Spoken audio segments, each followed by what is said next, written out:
Assalamu alaikum, dear students.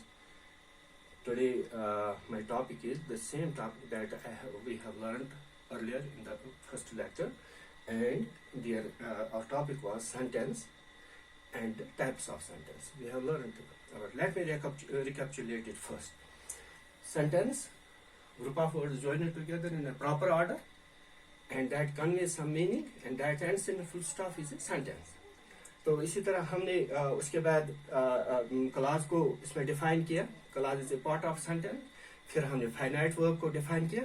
Finite verb is the verb and that gives us the tense of a sentence.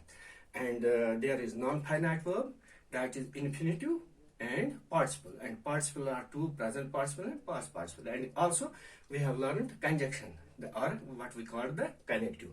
Today we would like to know how we can change a sentence from simple to compound, and or simple to compound complex, or vice versa. That's very important, but we have to learn, we have to keep all these pointers in mind that we have learned already. Let's go ahead. Sentence.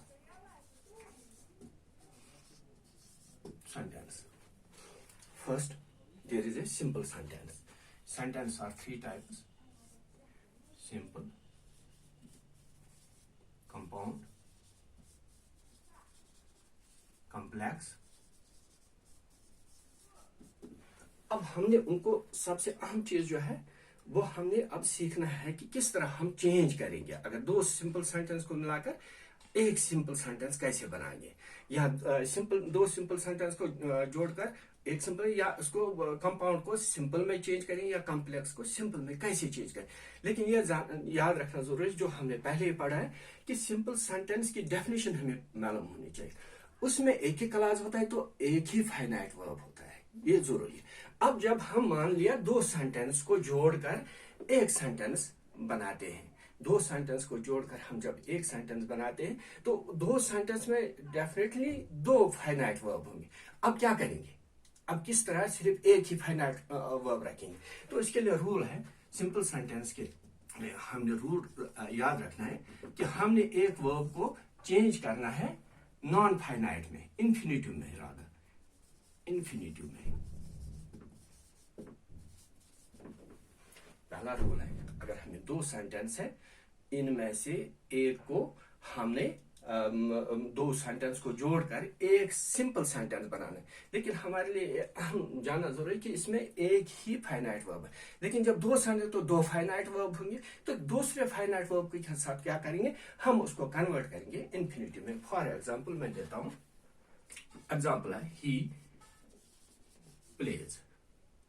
Short briefly, he plays cricket के बजाय में he plays cricket. He earns money. He plays cricket. He earns money.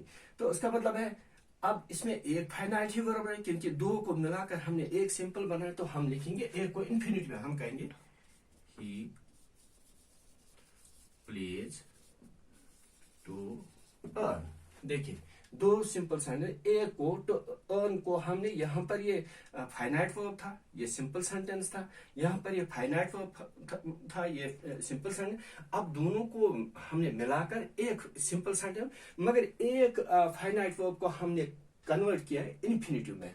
इस तरह हम, यह कभी कभी ऐसा होता है कि हम एक कंपाउंड, क्या कहते हैं उसको, कंपाउंड सेंटेंस को कन्वर्ट करेंगे सिंपल सेंटेंस. वहां जब कंपाउंड सेंटेंस में दो क्लास होंगे, तो दो क्लास में से एक, दोनों क्लास में दो फाइनाइट होंगे, तो एक फाइनाइट वर्ब को हम इन्फिनिटी में चेंज किया. या कॉम्प्लेक्स सेंटेंस को कभी कभी हमने सिंपल सेंटेंस में चेंज करना है, वहां पर भी दो क्लास होंगे, तो दो फाइनाइट होंगे, दो फाइनाइट वर्ब में से एक को हम इन्फिनिटी में इसी तरह चेंज करेंगे. जब आप प्रैक्टिस करेंगे तो आपको खुद ही ये आसान लगेगा, ये ज्यादा मुश्किल नहीं है. ये एक रूल है कि हम एक को इन्फिनिटी. या दूसरा है, सिंपल सेंटेंस बनाने के लिए हमें पार्टिसिपल में चेंज करना पड़ता है. Participle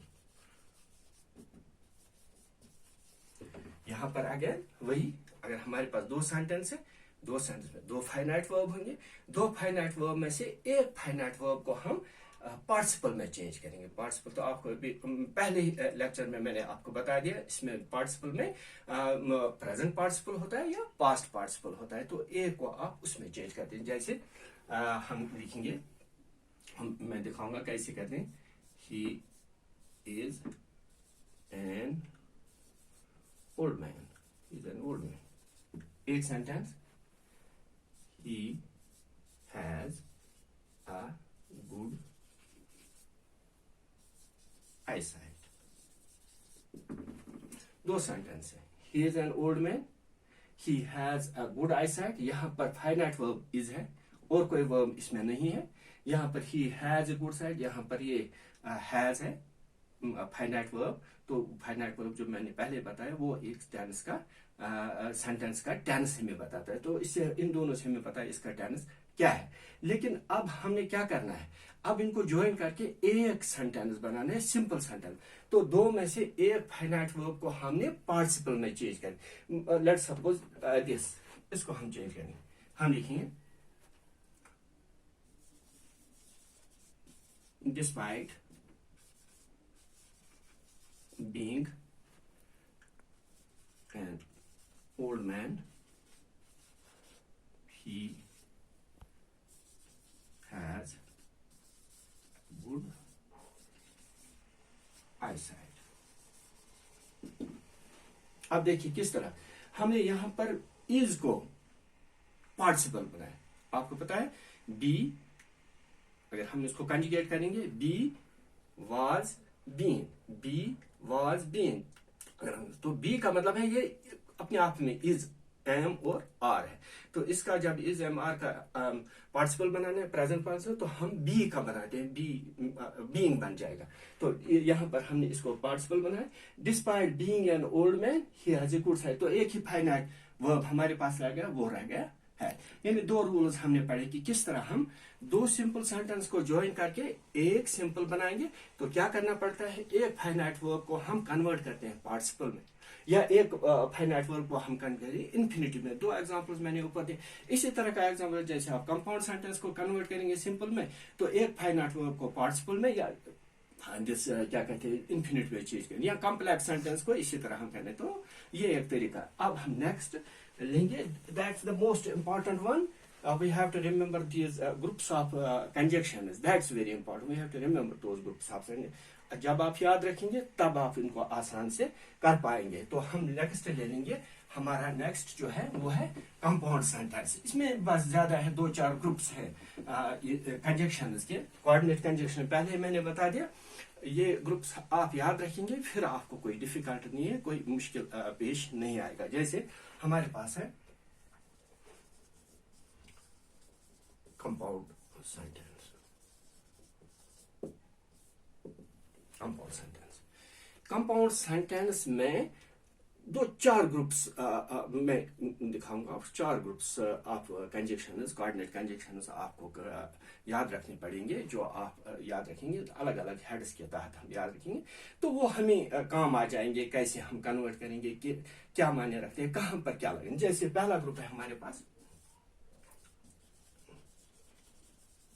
adding conjunction.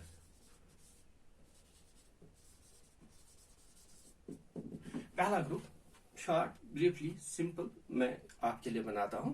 जैसे हमारे एक ग्रुप ऑफ कंजक्शंस हैं, उनका नाम हमने दिया एडिंग कंजक्शन। ये कंपाउंड सेंटेंस के साथ है। उनमें से है एंड,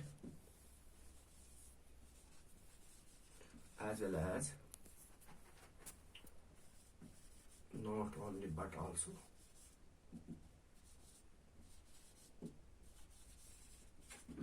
ये है दो तीन कंजक्शन। जहां कहीं भी आप पाएंगे, आपको कंजक्शन याद रखना इसलिए जरूरत है ताकि हम पहचान पाते हैं। इसी से हमें पहचान होती है एक सन की सिंपल है, कंपाउंड है। अगर कोई कंजक्शन नहीं तो सिंपल सन। अगर इन ग्रुप्स में जो अभी मैं बताने जा रहा हूं इनमें से कोई है तो आप दूर से पहचानेंगे कि ये कंपाउंड सेंटेंस है। जैसे पहले ग्रुप में मैंने and, as well as, not only but also, ये एक है। नॉट ओनली बट आल्सो एक ही है। अब मगर आप के लिए मैं याद रखूंगा, only remember one, that is and. You use this one if you have to convert a simple compound sentence into complex sentence into compound sentence, or simple into compound. At that time you only use this one as well as, लेकिन ये पहचान के लिए। जैसे मैं example देता हूं, he is an intelligent boy,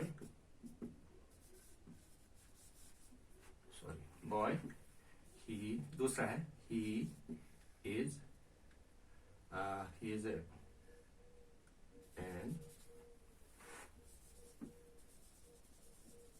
honest boy.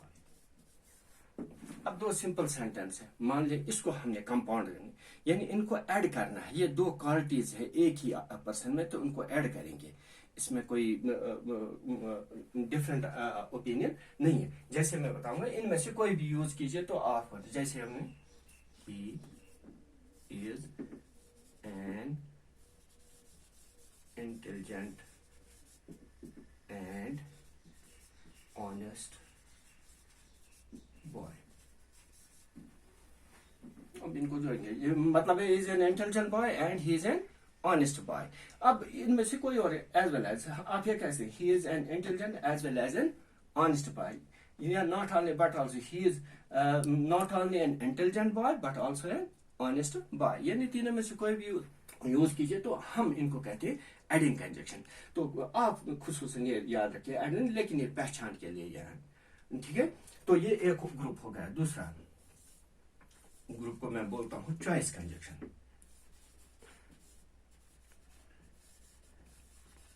Choice conjunction एक और ग्रुप है। दूसरा ग्रुप, दो दो तीन तीन, ज्यादा से ज्यादा आपको याद रखना, बाकी कोई डिफिकल्ट काम नहीं है। इसमें है either or,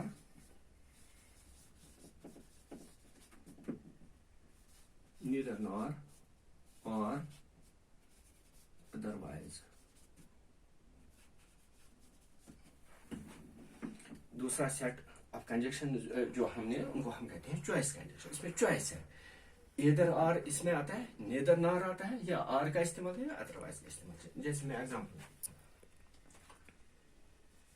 इधर you or your brother stole my pen,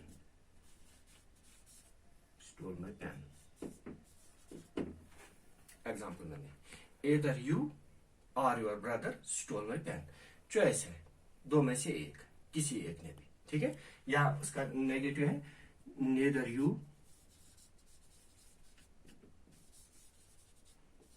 nor your brother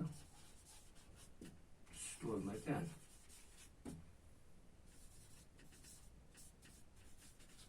दूसरा एग्जांपल मैंने दिया है, neither you nor your brother stole my pen, either you or your brother, neither you nor your brother। तो दिए जाते, या कभी और का भी इस्तेमाल होता है, या अदरवाइज का भी इस्तेमाल होता है। ये हो गया दूसरा सेट। अब हम इसका तीसरा सेट लेते हैं। तीसरा सेट है कंपाउंड सेंटेंस का तीसरा सेट, वो है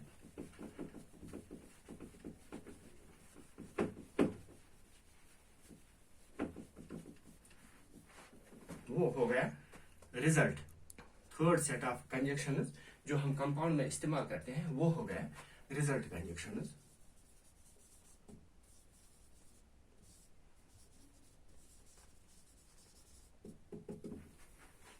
रिजल्ट कंजक्शन आता है सो, देयरफॉर, फॉर। ये रिजल्ट कंजक्शन, सो देयरफॉर, कोई भी काम करते हैं इसका एक रिजल्ट होता है, तो वहां पर हम यूज करते हैं सो। यानी ये पहचान है, अगर हम किसी सेंटेंस को कन्वर्ट करना होता है कंपाउंड से कॉम्प्लेक्स से कंपाउंड में, या सिंपल से कंपाउंड में, तो उस वक्त हमें ये सेंटेंस में देखना है कि क्या ये कहीं चॉइस तो नहीं है, या इसमें कोई, अगर हमने कन्वर्ट करना है, चॉइस तो नहीं है, या एडिंग है, या इसमें कोई रिजल्ट तो नहीं है। रिजल्ट कंजक्शन है थर्ड सेट ऑफ कंजक्शन जो हम पढ़ने जा रहे हैं कंपाउंड सेंटेंस में। तो वहां पर हमने एक काम का एक रिजल्ट होता है, तो वहां पर इसका इस्तेमाल करते हैं। जैसे हम यही, मैं बार बार कुछ एक आध सेंटेंस जो रिपीट करता हूं ताकि आप पहचान कर पाए इसको, जो सिंपल हो, आप आराम से आप उसको समझ सकते हैं और कर सकते हैं। जैसे हमने कहा, he worked hard so he passed. He worked hard, so he passed. Work hard का रिजल्ट ऑटोमेटिकली पास होना ही लिखा है. So he worked hard तो या इसको आप यूज करते हैं. He worked hard, therefore he passed. He worked hard, so he passed. He worked hard, therefore he passed. So for का भी इस्तेमाल इसमें, मगर सेंटेंस को थोड़ा उल्टा करके लिखना पड़ेगा. जैसे he passed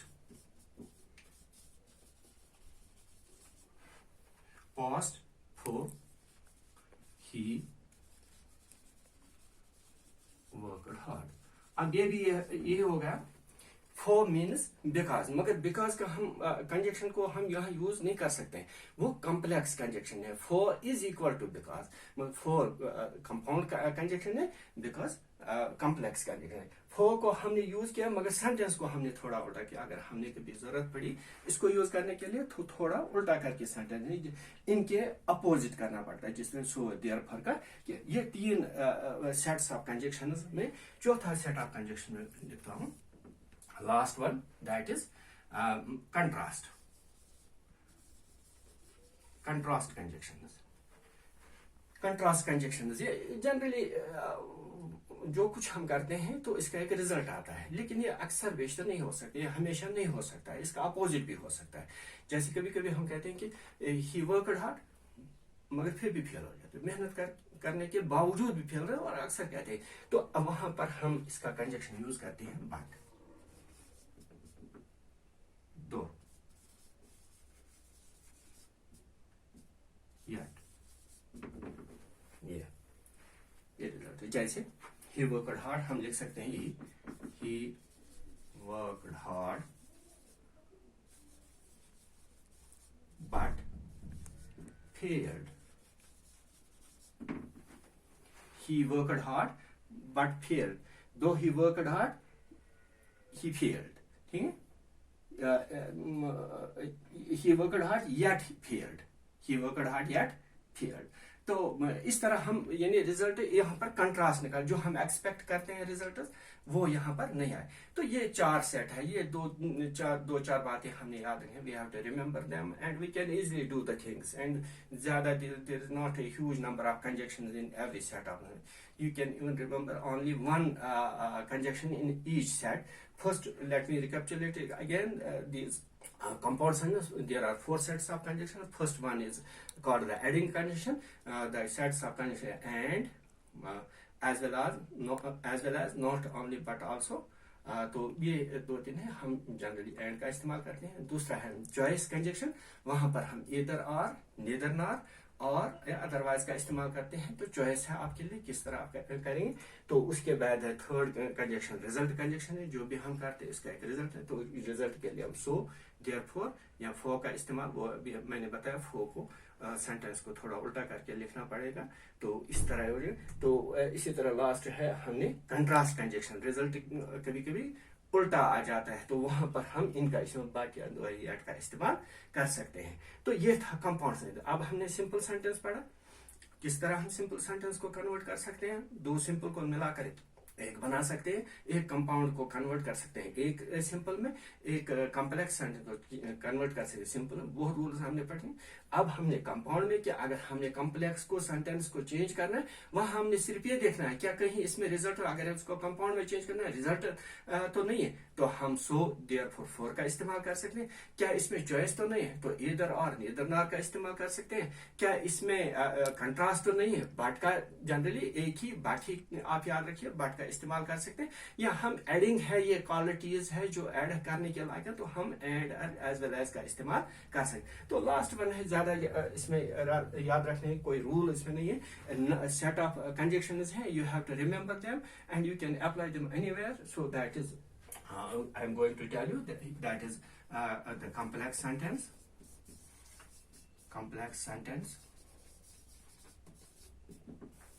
Here is a complex sentence. We already know that In complex sentence, there is a principal clause that is also called independent clause, that's also called main clause, and there is another clause that is dependent on it, that can be called dependent clause or subordinate clause. And for that, we use a set of conjunctions. We have to remember them. Wherever you find such conjunction, you can easily declare it is a complex sentence, and we can now convert the compound sentence into that by using those conjunctions. I will give the set of the conjunction over here. जैसे as, जैसे so, as if, because, if, unless,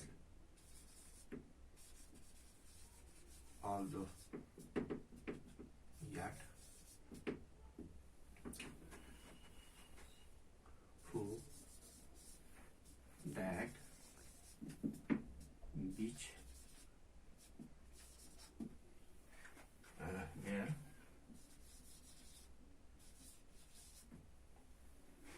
These are some conjunctions that we use in complex sentence, and we have to remember them so that we can all these the below, who, that, which, where, or the relative conjunctions, and they are used in the complex sentence.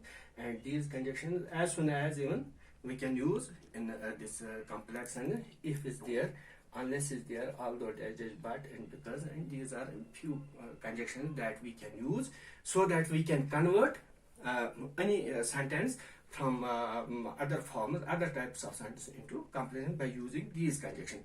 Or if we have to recognize, that's very important. First of lecture I have given only so that you can recognize a sentence, whether it is a simple sentence, it's a compound sentence, a complex sentence. It's by virtue of these conjunctions that we can recognize a sentence, whether it is a simple sentence, compound sentence. And you know, already we have learned that in simple sentence there is no conjunction, because there is only one clause in that sentence, and in compound 4 sets of conjunctions I have told you, and in complex sentence these few conjunctions you have to remember. And with this I conclude today's topic. Goodbye.